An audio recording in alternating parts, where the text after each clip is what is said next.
নমস্কার, জয়শ্রী গণেশ। প্রত্যেককে জানাই স্বাগতম আজকের বিশেষ অনুষ্ঠানে। আলোচনা করব একটি বিশেষ গুরুত্বপূর্ণ বিষয় নিয়ে, সেটি হলো শনির সঞ্চার। শনি বর্তমানে বক্রগতিতে থাকলেও 15ই নভেম্বর থেকে শনির শুরু হচ্ছে মার্গী গতি, এবং এই মার্গী গতির শনি কুম্ভ রাশির ঘরে প্রায় 4.5 মাস অবস্থান করবে। আমরা লক্ষ্য করতে পারবো 15ই নভেম্বর থেকে 29শে মার্চ 2025 পর্যন্ত এই অবস্থান চলবে, যার মধ্যে প্রথম দিকে সে রাহুল নক্ষত্রে থাকবে শতভিসাতে 26শে ডিসেম্বর পর্যন্ত, এবং ঠিক 26শে ডিসেম্বরের পর শনির নক্ষত্র পরিবর্তন পুনরায় হবে এবং শনি কিন্তু পূর্ব ভাদ্রপদ নক্ষত্রে পুনরায় প্রবেশ করবেন, শেষ পর্যন্ত সেখানেই অবস্থান করবে। এবং এই নক্ষত্রকে পাথেয় করেই শনি কিন্তু মীন রাশিতে প্রবেশ করবে। মীনের প্রথমেও কিন্তু পূর্ব ভাদ্রপদ নক্ষত্রের অবস্থান, সেখানে আমরা একটি চরণ পূর্ব ভাদ্রপদের মীন রাশিতে কিন্তু লক্ষ্য করতে পারি। প্রশ্ন হলো, ধনু রাশির জাতক জাতিকার জন্য এই সঞ্চারটি ঠিক কেমন? কোন কোন ক্ষেত্রে তার বিশেষ বিশেষ শুভ প্রভাব আমরা পেতে পারি? কোন কোন ক্ষেত্রে তার ধনাত্মক ভাইবস প্রকৃত অর্থে আসবে? এবং আদতেও ধনুরাশির কোনো লাভ হবে কিনা? দেখুন, প্রথমে একটা কথা বলি যে শনি 3টে পজিশনে সর্বাধিক শুভ ফলাফল দেয়। প্রথমত হচ্ছে একাদশে প্রায় ম্যাক্সিমাম প্ল্যানেটই ভালো ফল দেয়। দ্বিতীয় হলো ষষ্ঠ, যেখানে উপচয় স্থানে অবস্থানের প্রভাবে শনির প্রভাব অনেক বেশি আসে। এবং তৃতীয়ভাবে শনি কিন্তু অসম্ভব ভালো ফলাফল দেয়। সুতরাং এটি বলতে কোনো বাধা নেই, এটি বলতে কোনো দ্বিধা নেই। ধনুরাশির তৃতীয় ভাবস্থ শনি, যার প্রথম দৃষ্টি থাকবে ধনুর পঞ্চমে, যার সপ্তম দৃষ্টি বা দ্বিতীয় দৃষ্টি থাকবে ধনুরাশির নবম ভাবে, এবং শনির দশম দৃষ্টি বা তার যেটি থার্ড দৃষ্টি, সেটি কিন্তু থাকবে ধনুরাশির দ্বাদশ ভাবে। প্রভাব কেমন আসবে চলুন সেটা বোঝার চেষ্টা করি। দেখুন, বিগত দিনে যখন আমরা দেখেছি 7.7 থেকে ধনুরাশি সবে সবে বেরোলেন, তৃতীয় ভাবস্থ শনি কিছু কিছু ক্ষেত্রে প্রচুর ভালো ফল দিয়েছে। তাদের মেন্টাল স্ট্রেংথ বৃদ্ধিপ্রাপ্ত হয়েছিল, অনেক ক্ষেত্রেই কর্মজীবন রিলেটেড কিছুটা রিল্যাক্সেশন এসেছিল, কোনো কোনো ক্ষেত্রে ল লিটিগেশন থেকে সদ্য বেরিয়েছিলেন, মানসিক চাপ কিছুটা কমেছিল, বা কোথাও যেন গিয়ে আপনার পারিবারিক জীবনের মধ্যে আবার একটা খেয়াল করছিলেন একটু ভালো প্রভাব রয়েছে। কিন্তু বিগত দিনে এমন কিছু ট্রানজিট, যেমন চতুর্থে আপনার রাহুর অবস্থান, আপনার দশমভাবে কেতুর অবস্থান, আপনাকে কর্মজীবন, ফ্যামিলি লাইফ ইত্যাদি বিষয় নিয়ে প্রচুর ভোগালো। আবার বিগত দিনে শনি যখন বক্রগতিতে গেলেন, এটা ভেরি ট্রু যে অনেক ক্ষেত্রেই পেন্ডিং কাজ কিন্তু আপনার সম্পন্ন হচ্ছে। একটা ক্রয় করার ইচ্ছা ছিল, সেটা ক্রয় করতে পেরেছেন। বিক্রয়ের ইচ্ছা ছিল, অনেকেই বিক্রয় করতে পেরেছেন। শিফট করার ইচ্ছা ছিল কর্মজীবন, সেটা অনেকেই শিফট করতে পেরেছেন। তো এক কথায় বলা যেতে পারে অনেকে ভালো আছে। কিন্তু শনি বক্রগতিতে যাওয়ার পরেও অনেকের পেন্ডিং কর্ম কমপ্লিট হয়নি, অনেকে ভালো নেই। অনেকের গৃহপালিত পশু থেকে শুরু করে ফার্মিংয়ের বিজনেসে বিভিন্ন রকম প্রতিবন্ধকতা এসেছে। হঠাৎ কিছু চুরি হয়ে যাওয়া, চোট হয়ে যাওয়ার বিষয়বস্তু এসেছে। সুন্দর জীবন চলছিল, সবকিছু যেন পরিকল্পিত ছিল, হঠাৎ করেই আপনি খেয়াল করলেন এমন একটি বিষয় এসে দাঁড়ালো যেটি আপনাকে আবার নাড়িয়ে দিয়েছে। তো প্র্যাকটিক্যালি ধনুর অনেকের জীবনেই বর্তমানে সিচুয়েশনটা খুব টাফ। মানসিক চাপ রয়েছে, পারিবারিক জীবনে নানা রকমের ডিস্টারবেন্স রয়েছে, এবং যতবার আপনি চাইছেন জীবনটাকে একটু সুন্দর করে নিতে, যতবার আপনি চাইছেন ডেভেলপমেন্ট করতে, যতবার আপনি ঘুরে দাঁড়াতে চাইছেন না, ততবারই যেন আপনাকে পিছিয়ে পড়তে হচ্ছে। আমি মনে করি শনির তৃতীয় ভাবস্থ অবস্থান, শনির মার্গী গতি ধনুরাশির জাতক জাতিকাদের জন্য এক কথায় অনেকটা শুভ। তাদের পারিবারিক, তাদের সাংসারিক, তাদের দাম্পত্য ইত্যাদি ইত্যাদি ক্ষেত্রে আমরা প্রভূত পরিমাণে পজিটিভিটি কিন্তু লক্ষ্য করতে পারব। এটা নিয়ে কোনো ডাউট নেই যে ধনুরাশির জাতক জাতিকাদের ক্ষেত্রে তাদের সহোদরের সাথে সম্পর্ক অনেক বেটার হবে। যাদের সহোদরের সাথে সম্পর্ক এই মুহূর্তে ভালো জায়গায় নেই, সহোদরের সাথে সম্পর্ক নষ্ট হয়েছে, বারংবার আপনি খেয়াল করতে পারছেন সহোদরের সাথে আপনার বন্ডিং ঠিক থাকছে না, আপনি একরকম বলছেন, সহোদর একরকম বুঝছেন, সেটা নিয়েও নানা রকমের প্রতিবন্ধকতা তৈরি হচ্ছে। আমি মনে করি এই সকল বিষয়গুলোকে একত্রে যদি কথা বলি, সহোদরের ক্ষেত্রটি শুভ। এই সময়ে সহজভাবে শুভত্ব বৃদ্ধিপ্রাপ্ত হবে, সাথে সাথে আপনাদের পারিবারিক, সাংসারিক, যোগাযোগ, ল লিটিগেশন ইত্যাদি ক্ষেত্রে শুভ প্রভাব আসবে। আবার অনেকের জমি ক্রয় করার একটা মানসিকতা তৈরি হতে পারে।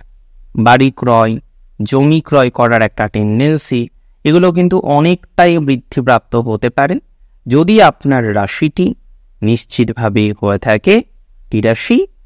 ধনুরাশি। ধনুরাশির জাতক জাতিকাদের ক্ষেত্রে আমরা কিন্তু সম্পর্কের ইমপ্রুভমেন্ট দেখব। আমরা বিগত দিনে এই সাক্ষ্য বহন করেছি যে ধনুরাশির পিতামাতার সাথে সম্পর্ক খুব একটা ভালো জায়গায় নেই। অনেকের ক্ষেত্রেই মতবিরোধ হয়েছে। ছোটোখাটো বিষয় নিয়ে বড় বড় প্রবলেম, সেগুলোও কিন্তু ধনুরাশির জাতক জাতিকাদের ইতিমধ্যেই ভোগ করতে হয়েছে। এখন বড় প্রবলেম হোক, ছোট প্রবলেম হোক, প্রবলেম তো প্রবলেম। ধনুরাশির ক্ষেত্রে আমরা কিছু সমস্যা থেকে উদ্ধার পেতে দেখব। কিছু কিছু ক্ষেত্রে পজিটিভিটির মাত্রাটা আরও বাড়বে। মানসিক চাপ অনেকটাই মিনিমাইজ হওয়ার সংযোগ দেখতে পাচ্ছি। সাহিত্য সংহিতা নিয়ে যারা কাজ করেন শুভ সময়। যে কোনো ধরনের যোগাযোগ বাড়বে। আটকে থাকা কাজগুলো সমাপন হতে পারে।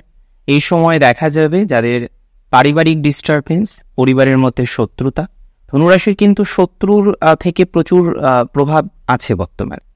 গৃহজ শত্রুতা, কর্মজীবনের শত্রুতা, বিশেষ করে প্রফেশনাল ক্ষেত্রে ধনুরাশির প্রচুর কিন্তু প্রবলেম চলছে। অনেকের ক্ষেত্রে ল লিটিগেশন, অনেকের ক্ষেত্রে সহযোদ্ধাদের সাথে বন্ডিং হচ্ছে না, অনেকের সাথে সহকর্মীদের সাথে ঠিকঠাক বন্ধন আপনি নিয়ন্ত্রণ করতে পারছেন না, সেখানেও নানা রকমের জটিলতা আসছে। আমি মনে করি এই সমস্ত জটিলতা কাটিয়ে ধনুরাশির জাতক জাতিকারা তারা কিন্তু পজিটিভ দিকে যেতে পারবে। এটা নিয়ে কোনো ডাউট, কোনো সন্দেহ কিন্তু আমার নেই। ধনুরাশির জাতক জাতিকাদের ক্ষেত্রে এটাও মনে করা যায় যারা শিক্ষাক্ষেত্রে যুক্ত, এডুকেশনাল ইনস্টিটিউটে জব করেন, একাডেমিক লাইনে রয়েছেন এবং সমস্যার মধ্যে রয়েছেন। শুধু একাডেমিক লাইনে নেই, আপনি সমস্যার মধ্যে রয়েছেন, মানসিক চাপ বিভিন্ন রকমভাবে আপনার বৃদ্ধিপ্রাপ্ত হয়েছে। আমি মনে করি তাদের ক্ষেত্রেও ধনাত্মকতার মাত্রাটা নিঃসন্দেহে বৃদ্ধিপ্রাপ্ত হবে। ভালো প্রভাব আসবে, আরও ভালো থাকতে পারবেন। ধীরে ধীরে এতটাই পজিটিভিটি আপনাদের জীবনচক্রে আসতে চলেছে, সেটি হয়তো বলার অপেক্ষা রাখে না। আমি মনে করি এই সমস্ত ক্ষেত্রেই আপনাদের শুভ সমন্বয় আসার সম্ভাবনা প্রবল পরিমাণে রয়েছে। ধনুরাশির অনেকেই স্পিরিচুয়ালিটি নিয়েও ভাবছিলেন। বর্তমান সময়েও সেই ভাবনা চিন্তা আপনাদের রয়েছে যে আরও বেশি স্পিরিচুয়াল হতে হবে, স্পিরিচুয়ালিটির মাত্রাটাকে আরও বৃদ্ধিপ্রাপ্ত করতে হবে। ধীরে ধীরে লক্ষ্য করা যাবে এই ধরনের বিষয় আপনার ধনাত্মকতা, আপনার পজিটিভিটির মাত্রাটা অনেকাংশেই বাড়বে বা বৃদ্ধিপ্রাপ্ত হবে। আমি মনে করি ধনুরাশি জাতক জাতিকাদের মায়ের স্বাস্থ্যের উন্নতি রয়েছে। এই সংযোগে কিছু হারানো সম্মান ফিরে পাবেন। কিছু কিছু ক্ষেত্রে যশ বাড়বে। কর্মজীবন রিলেটেড বিষয়ে স্টেবিলিটি আসবে। কাজের জায়গায় যে শত্রুতা রয়েছে তারা বিশেষ ক্ষতি করতে পারবে বলে আমার একদমই মনে হয় না। তবে ধনুরাশির যে জিনিসটাকে অ্যাভয়েড করার প্রয়োজনীয়তা রয়েছে, অ্যাভয়েড করতেই হবে যেন তেন প্রকারেণ, সেটি হলো অবৈধ সম্পর্ক। যে সমস্ত জাতক জাতিকাগণ তারা কোনো কারণবশত হয়তো ফেঁসে গেছেন, জড়িয়ে গেছেন, তাদের ক্ষেত্রে কিন্তু খুব সেফলি মুভ করতে হবে। এই ধরনের অবকাশে অনেক ক্ষেত্রে দেখা যায় জটিলতা আসে, সম্পর্কজনিত সমস্যা আসে, দাম্পত্য জীবনে এর প্রভাব আসতে পারে খারাপভাবে এবং অনেক ক্ষেত্রেই সম্মানহানির মতো ঘটনাও ঘটতেও দেখা যায়। সেই বিষয়ে আপনাকে সচেতন থাকতে হবে এবং আমি মনে করি যেহেতু একটা প্রবাবিলিটি রয়েছে যে সম্মানহানি হতে পারে, বদনাম হতে পারে, রিলেশনশিপ থেকে, অবৈধ রিলেশনশিপ থেকে আপনাকে সেফ থাকতে হবে। অনেক ক্ষেত্রেই দেখা যাচ্ছে অলরেডি কিছু ঘটনাক্রমের সাক্ষ্য আপনি বহন করছেন। যারা এখনো পর্যন্ত বহন করছেন না তাদের সচেতন থাকার পরামর্শ দেব। এর পরের যে বিষয়টি নিয়ে চর্চা করতে চাই সেটি হলো ধনুরাশির জাতক জাতিকাদের নক্ষত্র ভিত্তিক প্রেডিকশন। প্রথম নক্ষত্র নিশ্চিতভাবেই নক্ষত্র মূলা নক্ষত্র। মূলার টাইমিং 26শে ডিসেম্বর পর্যন্ত মধ্যম প্রকৃতির, 26শে ডিসেম্বরের পরে আরেকটু ভালো। মূলত লক্ষ্য করা যাবে মূলার যোগাযোগ বাড়বে, ল লিটিগেশন থেকে বেরিয়ে আসতে পারবেন, কর্মজীবনের শুভত্ব বাড়বে, সাংসারিক ঝামেলা কমবে। মূলার যাদের সন্তান নিয়ে সমস্যা সন্তান হওয়া নিয়ে সমস্যা, সন্তানকে কেন্দ্র করে নানা রকম মানসিক প্রেশার আছে, ইভেন হয়তো বন্ডিং নেই, দূরে আছেন, ওয়াইফের সাথে হঠাৎ করেই সমস্যা তৈরি হয়ে গিয়েছে, বা আপনার শ্যালিকার সাথে সমস্যা তৈরি হয়ে গিয়েছে, তাদের ক্ষেত্রে কিন্তু পজিটিভিটি বাড়বে। ধরুন অনেকেই আছেন অপরের উপকার করতে গিয়ে বদনামের মুখবর্তী হয়েছেন, তাদের ক্ষেত্রে কিছুটা সিচুয়েশন পজিটিভ দিকে যেতে পারে, বা সিচুয়েশনের ডেভেলপমেন্ট হওয়ার প্রবাবিলিটি অনেকটা বেশি মাত্রায় রয়েছে। এটা মনে করা যায় ধনুরাশির জাতক জাতিকাদের ক্ষেত্রে আমরা আরও অনেক বিষয়েই ধনাত্মকতা দেখতে পারবো। বেদ, সংহিতা, সাহিত্য ইত্যাদি বিষয়ে গ্রোথ রয়েছে, মানসিক চাপ অনেকটাই মিনিমাইজ হবে। একটা সার্টেন টাইমের পর ধনুরাশির মূলা নক্ষত্রের কিন্তু প্রভূত উন্নতি যোগ দেখায়। পলিটিক্সে মূলার কিন্তু সফলতা বাড়বে, একাডেমিক আইটি লাইন শুভ হবে, বিজনেস মিডিওকর। নক্ষত্র পূর্বষাঢ়া উভয় সময়ই ভালো, 26শে ডিসেম্বর পর্যন্তও ভালো, তারপরেও ভালো। মূলত এই সময় আপনার ফাইন্যান্সের পজিটিভিটি দেখতে পারবো। যারা বিজনেস করেন তাদের প্রভূত পরিমাণে ধনাত্মকতার যোগ রয়েছে, ব্যবসা বর্ধিত হওয়া, নতুন ফ্র্যাঞ্চাইজি নিয়ে কাজ করা, যে লস আপনি অলরেডি মুখবর্তী হয়েছেন লসের, সেটাকে রিকভার করার মতো অবকাশ পাবেন। পূর্বষাঢ়া নক্ষত্রের জাতক জাতিকাদের ক্ষেত্রে আমরা অনেকটাই পজিটিভিটি কিন্তু এক্সপেক্ট করতে পারি। মানসিক চাপ কমা থেকে শুরু করে অন্যান্য বিষয়েও দক্ষতা বিকশিত হবে বলে মনে করছি। সেই ধরনের বিষয়ে সিচুয়েশন ইমপ্রুভ হওয়ার যোগ রয়েছে।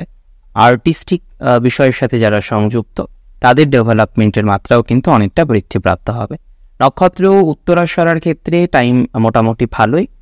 এক্ষেত্রে স্বাস্থ্য উন্নতির যোগ রয়েছে, মানসিক স্বাস্থ্য উন্নতির যোগ রয়েছে, শত্রু কমবে, যোগাযোগ বাড়বে, প্রফেশনাল পরিবর্তনের যোগ রয়েছে, কর্মজীবনে আরেকটু বেটারমেন্ট দেখতে পাচ্ছি। যারা একাধিক প্রফেশনে আছেন তাদের ডেভেলপমেন্ট হবে, ব্যবসা করছেন যারা ভালো সময়, চাকরির ক্ষেত্রে উন্নতির যোগ রয়েছে, গুরুজনের স্বাস্থ্য উন্নতি যোগ, যে কোনো ধরনের যে অবকাশ আপনি পেয়েছেন, যেখানে কষ্ট হয়েছে, মানসিক চাপ এসেছে, সেই জায়গা থেকে পজিটিভিটি এক্সপেক্ট করা যায়। আজকের অনুষ্ঠান সম্পর্কে আপনার মন্তব্যের অপেক্ষায় থাকলাম। আমাকে জানান আপনার মন্তব্য কমেন্টের মাধ্যমে। অনেক ভালো থাকুন আপনারা প্রত্যেকে, সুস্থ থাকুন, দিনোত্তর দিন আপনাদের শ্রীবৃদ্ধি হোক, এই কামনা করেই আজকের অনুষ্ঠান এখানেই শেষ করছি।